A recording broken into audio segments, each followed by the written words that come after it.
Friday, it's Russ down at RM Fitness. As promised, this is a Friday special Q&A.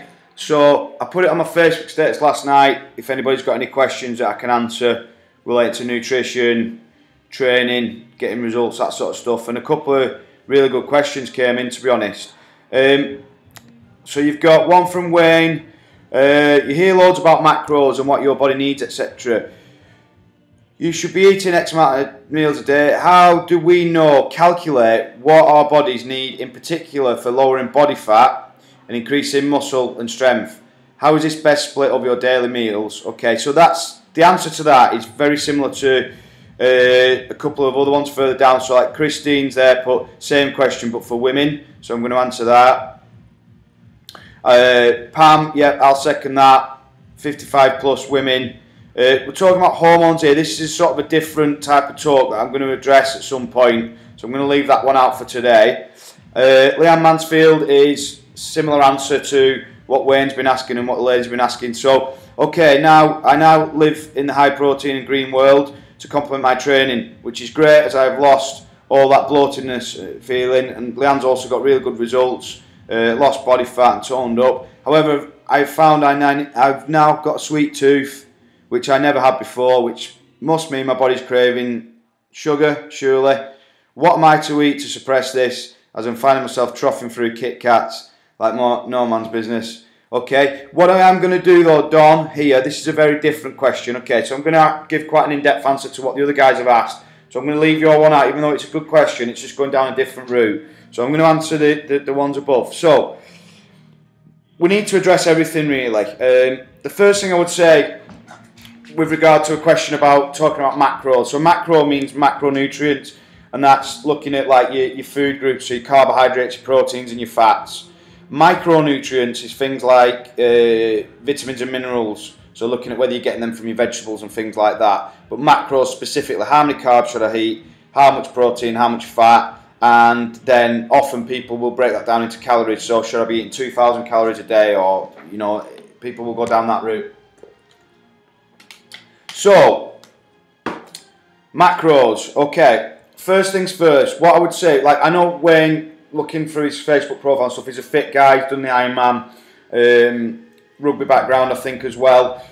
So, the first thing to address is there might be people listening to this that are coming from being in a deconditioned position. So if you're coming from a deconditioned position, as in you've got a lot of body fat to shift, say more than a couple of stone, you've not done any activity for a few years, you're not very fit, and you need to just get back into things, and your diet is completely upside down and your training's upside down. Don't worry about counting grams of protein, grams of fat, carbohydrates, calories, worrying too much about what exercise you're doing. All you need to do, guys, is just eat some real food.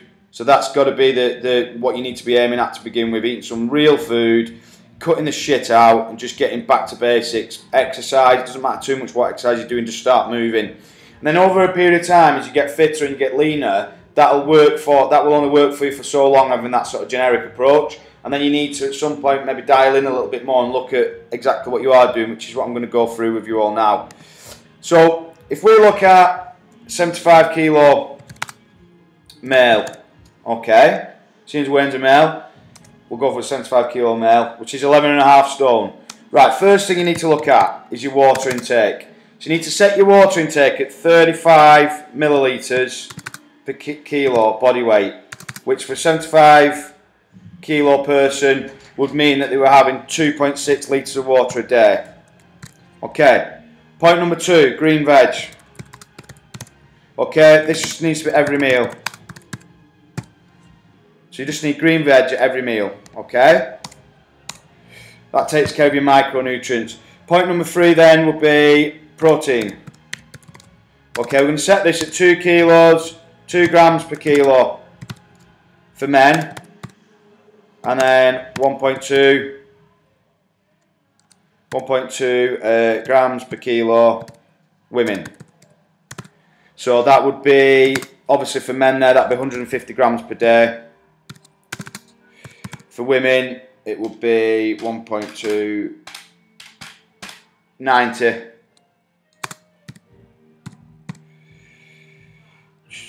90 grams of animal protein. It's got to be animal protein as well, guys, okay? That's per day. So you can split that over. Well, I'll talk you through the whole thing first. And we'll speak about kind of how you split it up. Then you need a post-workout shake. So a whey protein shake with a piece of fruit. So that needs to come after your training session. Then you need to start looking at, let's look at your carbs last. So you've got this, what I'm trying to set, guys, here, you've got this baseline, okay? And what this baseline needs to be is that for a 75 kilo male, not matter what's going on, you need to be drinking 2.6 litres of water a day. Okay, or that applies to a female as well, the water intake. You need to have in your green veg. So even have your green veg at breakfast. Look at the Evo breakfast on YouTube, Evolution breakfast. If you search that on YouTube, it'll come with a video that I've done about the high protein breakfast that I recommend. Green veg at every meal, so even with breakfast. Just a few spinach leaves, guys. It seems weird, but it makes a massive difference. And then with your lunch and with your tea. Okay, your protein, you just set that at one level. So if that's 150 grams a day, then that's what it is. You divide that out by your 4 meals or whatever you're having. That's what you need at each meal. So 150 divided by 4, 37 grams of protein per meal. Okay, that's just constant. Whether you're losing weight, whether you're trying to put muscle on, that doesn't fluctuate. Your post-workout shake, again, it doesn't fluctuate. You'd want probably about 20 grams for a woman, 30 grams for a guy. And then your carbohydrate intake is the one that does fluctuate. So the best way to ascertain your carbohydrate intake is take it right down. Okay, so take it right. This excludes, though, this advice doesn't apply to a professional athlete. So if you're training at a really, really high level, you might not want to take your carbs right down. But for your general person who wants to lose fat, I would take your carbs down for 2 weeks and do a 2-week detox where you're not having any carbs. You're just having veg, protein, maybe a little bit of fruit, but don't go berserk with it because it is a form of sugar. And then what you want to do is take your carbs down for 2 weeks and then gradually work your carbs back in. So the best place to start is with sweet potato with your evening meal. Okay, put your carbs in there, see how you feel off that. Carbs post-workout, so a banana, something like that post-workout. Then you want to start with your pre-workout meal, so a bowl of porridge with a little bit of protein powder an hour before you train. See how you feel. And when I'm talking about seeing how you're feeling, we use this diagram. This is an awesome diagram. It took years to create this. So what you do is, okay, it's called biofeedback loop. So you have your 2 week period of having no carbs, and that's really important because you're creating this baseline. Then when you put your carbs back in, you monitor these factors. So if your food cravings goes down when you put your carbs back in, then it's a good sign. If your hunger's stabilised when you put your carbs back in, it's a good sign. If your energy goes up when you put your carbs back in, it's a good sign. If your sleep quality goes up when you put your carbs back in, it's a good sign. If your motivation increases, so I'm turning up to, I can't wait to turn up and train tonight, that means you're more motivated. I can't wait to get up a bit earlier and crack on my emails before work, you're more motivated in everyday life. And if your mental clarity goes up, then they've worked for you. Now what happens is, if these arrows go in the opposite direction, so let's say you've had 0 carbs for 2 weeks, you put a few carbs back into your diet, and your cravings all of a sudden shoot up. Instead of going down, you get food cravings. You're starting to find you're getting a bit more hungry, your appetite's increased, you want more food. You started to find that your energy's a bit shit in mid-afternoon. Your sleep quality wasn't that good. Your motivation, I couldn't really be arsed training. I had that bowl of porridge an hour before training. Do you know what? I felt like going to sleep rather than going to the gym. And maybe I had a few carbs with breakfast and I came to my desk at work and I couldn't concentrate between 10 AM and lunchtime. Well, they're all signs that your carbohydrate intake isn't right. Now, this assumes that you've got that baseline already with what we've already talked about, your water, your green vegetables, your protein. All them things need to be right in order for you to know that any one of these going in the wrong direction is just solely isolated to your carb intake. So Leanne Mansfield's question's a good one, because for me, she's not got her carbs right. I would say that you're either having too many carbs or not enough. So I'd go back to like cutting them down and then building them back up again. Carbohydrate intake as well is like timing's really important. I think going from being on 0 carbs, the first time you put carbs back in is post-workout. Okay. The second meal, whether important, is the meal after your post-workout. So let's say you train at 5 p.m. till 6, protein shake, banana's obviously carbs. You go home, you have your tea, have a sweet potato with your tea. Okay. Then after that, I think your pre-workout carbs is one to kind of mess around with. So what do you feel like maybe having a protein? What do you feel like maybe having a bowl of porridge with a little bit of protein shake put in it an hour before training? Does that make you train better? Does it make you train worse? Then I think you possibly look at maybe your breakfast, then maybe putting a couple of carbs in, but I wouldn't put too many in at that time. You build it up in that respect. Now people can need as low as 0 carbs in order for them to get, not 0, but you know, less than 50 grams of carbs a day for them to get lean. And other people, I've worked with people who can get lean off 400 grams of carbs a day. And then most people are in the middle of that. One thing to point out is we're all individually different. So different factors affect how many carbs you need a day. Your genetics plays a big part in that. Your history in terms of like your training history and your almost like your background history, like what you're coming off. Are you coming off the background of someone who's ate a shitload of carbs? Have you been eating 400 grams of carbs every day of shit carbs? Because that's easily done, isn't it? Cans of Coke, you know, takeaway pizzas, butties from the sandwich shop, chocolate bars. It's easy to get 400 grams worth of carbs in of that type of carbohydrate. That's different than getting 400 grams in of sweet potato, which is, you know, that'd be difficult to get 400 grams of sweet potato in a day, wouldn't it, of carbohydrates. Other factors that affect your carbohydrate tolerance is the exercise type that you're doing. So Mary coming in off the street after having 3 kids and not training for 5 years, stressed out, shit sleep, she's going to process carbohydrates very differently to, I'm using Wayne as an example. I've not really met you yet, Wayne, but by the looks of you on Facebook, you look active, you've got muscle mass, you know, you've got a background where you've done things like Ironman, things like that. You know, your carbohydrate tolerance is going to be higher than Mary coming in, who's deconditioned, overweight, been abusing carbs for a number of years. So all these different factors come into play with carbohydrates. And one thing that's really important is it can change over time. So Mary coming in, 4 stone overweight, she needs 0 carbs. But there's no reason why Mary can't turn into Wayne. That sounds a bit weird, like, but there's no reason why Mary at some point can't say, well, yeah, do you know what, I've got my 4 stone off now, I'm going to enter myself in for an Ironman, and her requirements will massively change over time. So just get that as well, guys, that your carbohydrate intake isn't fixed. It can massively change.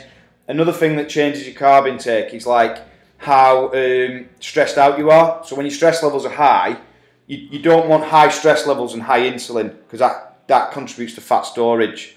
So what we don't want with somebody who's quite stressed is we don't want them having too many carbs, especially sugary carbs, because that can make them put fat on the midsection around the belly area. And last thing, I think Wayne touched on it with his question, would be talking about meal frequency. I just keep it simple, Wayne, just whatever feels good. I think you need your 3 basic meals, like your breakfast, your dinner, your tea. Post-workout shake, I think you can maybe go for pre-workout, kind of bit of porridge I've been experimenting with, like less than 50 grams of porridge with half a scoop of protein powder in there. That's working for me at the minute. So that would be 5 meals a day, wouldn't it? But it'd be 3 square meals and a pre and a post-workout. I just keep it simple, mate, whatever feels good for you, but try and hit your targets. So if you're into it all, we're talking here, excuse me, about like what a 75 kilo male would need. Make sure you're hitting your targets. So that's what people mean when they talk about macros. So for you, like, you know, you'd be hitting your protein target. I don't know what you weigh, but say if you're 75 kilos, it's 150 grams a day, and that's what we're trying to look at really. With these last 2 things on here as well with carbs, these are more, so points 1 to 6 is maybe a short-term feedback factor. So I've had a bowl of porridge an hour before training. Is my motivation increased during that session? I've had a sweet potato at 7 p.m. Has my sleep quality improved? And I would do it 3 times before I made a decision. So I would have the bowl of porridge 3 times before training, and I'd have 3 shit training sessions before I work out that isn't right for me. Because once can be just chance. You could be feeling like shit that day or something like that, or you could be feeling awesome that day. You can't nail that down just to the porridge. Twice could be coincidence. 3 times you've got a pattern or a relationship. Now points 7 and 8 relate more to long term.